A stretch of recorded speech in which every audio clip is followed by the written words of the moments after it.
မင်္ဂလာပါကလေးတို့ရေဒီနေ့ပြောပြမယ့်ပုံပြင်လေးကတော့တော်ဝင်မင်းသမီးလေးအာလီနာဆိုတဲ့ပုံပြင်လေးပဲဖြစ်ပါတယ်ကွယ်တခါတော့က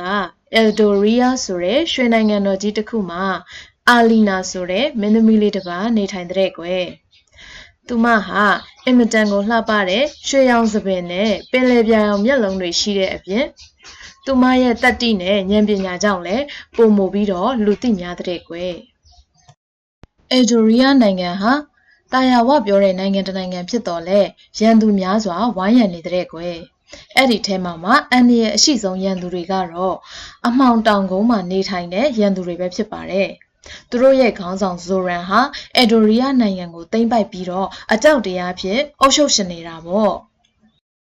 မင်းသမီးလေးအာလီနာကလည်းဇိုရန်ရဲ့မကောင်းတဲ့အကြံစီတွေကိုသိနေတာပေါ့ဒီခါမှာမင်းသမီးလေးအာလီနာကငါရဲ့ပြည်သူတွေကိုဘသူကြောင့်လဲမှထိခိုက်နေတာစီမှာမဟုတ်ဘူးငါဇိုရန်ရဲ့ရန်ကိုရအောင်တားဆီးမယ်လို့ကြွေးကြော်လိုက်တဲ့ကွယ်မင်းသမီးလေးဟာတိုက်ပွဲနဲ့ပတ်သက်တဲ့ဇိုရန်ရဲ့အကြံတွေကိုသိနိုင်မှုအတွက်ခရီးသွားအဖြစ်ဟန်ဆောင်ပြီးတော့သူမရဲ့တငယ်ချင်းတနက်သမားလီယိုနဲ့အတူဇိုရန်တို့နေတဲ့အမှောင်တောင်ကုန်းတွေစီသို့ထွက်ခွာလာတဲ့ကွယ်တညမှာတော့မင်းသမီးလေးတို့တငယ်ချင်းနှစ်ယောက်ဟာလိုင်ကူတစ်ခုထဲမှာခိုးလုံနေစင်မှာပဲဇိုရန်ရဲ့တပည့်နှစ်ယောက်စကားပြောနေတာကိုကြားလိုက်ရတဲ့ကွယ်ကျွန်တော်တို့အယ်ဒိုရီယာကိုတွားရောက်သိမ်းပိုက်ဖို့အတွက်3ရက်ပဲကျန်တော့တယ်အယ်ဒိုရီယာရဲ့ရေလဲအောက်ကလျှို့ဝှက်လမ်းကြောင်းအတိုင်းဝင်မယ်လို့ကျွန်တော်တို့ရဲ့ခေါင်းဆောင်ဇိုရန်ကပြောတယ်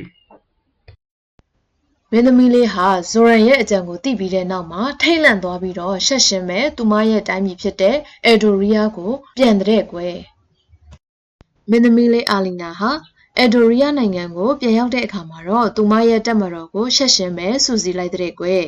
အဲ့ဒီနောက်မှာတော့ရန်သူတွေဝင်လာမဲ့လမ်းကြောင်းတစ်လျှောက်မှာထောင်ချောက်တွေကိုအစင်သင့်ပြင်ဆင်ထားပြီးတော့သူမရဲ့တပ်မတော်နဲ့အတူရန်သူတွေဝင်ရောက်လာမဲ့အချိန်ကိုအသင့်ဆောင်ဆိုင်နေတော့တာပေါ့ကွယ်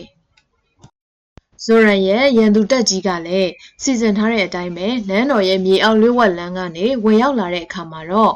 အာလီနာတို့ကကြိုတင်စီမံထားတဲ့ထောင်ချောက်တွေမှာမိကုန်တော့တာပေါ့ဇိုရန်ကကြောက်လန့်ပြီးထွက်ပြေးမယ်လုပ်တဲ့အခါမှာတော့မင်းသမီးလေးကဇိုရန်ကိုတားဆီးလိုက်တာပေါ့ပြီးတော့သူမကမင်းဟာငါပြည်သူတွေကိုထိခိုက်နေတာအောင်မပြုတ်လုပ်နိုင်ပါဘူးလို့ပြောလိုက်တော့တာပေါ့ဒီခါမှာဇိုရန်ကလည်းရီမောလိုက်ပြီးတော့မင်းကမင်းသမီးတစ်ယောက်သာဖြစ်တယ်မင်းဘာလုပ်နိုင်မှာလဲလို့ပြန်ပြောလိုက်တဲ့ကွယ်မင်းသမီးလေးဟာသူမရဲ့တပ်မတော်နဲ့အတူဇိုရန်ကိုတိုက်ခိုက်လိုက်တဲ့အခါမှာတော့ဇိုရန်ဟာနောက်ဆုံးမှာတော့ရှုံးနိမ့်သွားတော့တာပေါ့ကွယ်အခုခါမှာတော့အယ်ဒိုရီယာနိုင်ငံလေးဟာပြန်လည်ငြိမ်းချမ်းသွားခဲ့ပါပြီအဲ့ဒီနိုင်ငံမှာရှိတဲ့ပြည်သူတွေအားလုံးကလည်းမင်းသမီးလေးကိုဝိုင်းပြီးတော့ဂုဏ်ပြုခဲ့ကြတာပေါ့ကွယ်မင်းဟာတာယာတဲ့နိုင်ငံတော်ကြီးကိုအစွမ်းကုန်ကာကွယ်နိုင်ခဲ့ပါတယ်လို့လည်းရှီးမွန်းကြတော့တာပေါ့သူမရဲ့တငယ်ချင်းလီယိုကလည်းမင်းဟာတော်ဝင်မင်းသမီးမဟုတ်ပဲတကယ့်ကိုသူရဲကောင်းပါပဲလို့ပြောလိုက်တဲ့ကွယ်အဲ့ဒီနေမှစပြီးမင်းသမီးအာလီနာဟာသူမရဲ့ဉာဏ်ပညာကိုအသုံးချပြီးတော့တတ်သိရှိစွာဖြင့်အယ်ဒိုရီယာနိုင်ငံကြီးကိုစတင်အုပ်ချုပ်ခဲ့တော့တာပေါ့ကွယ်ပုံမြင်လေးကတော့ဒါပါပဲကွယ်နောက်ရက်တွေမှာလည်းဘယ်လိုပုံမြင်လေးတွေတင်ဆက်ပေးအောင်မလဲဆိုတာကိုစောင့်ကြည့်ပေးပါအောင်ကွယ်အားလုံးကိုကျေးဇူးတင်ပါတယ်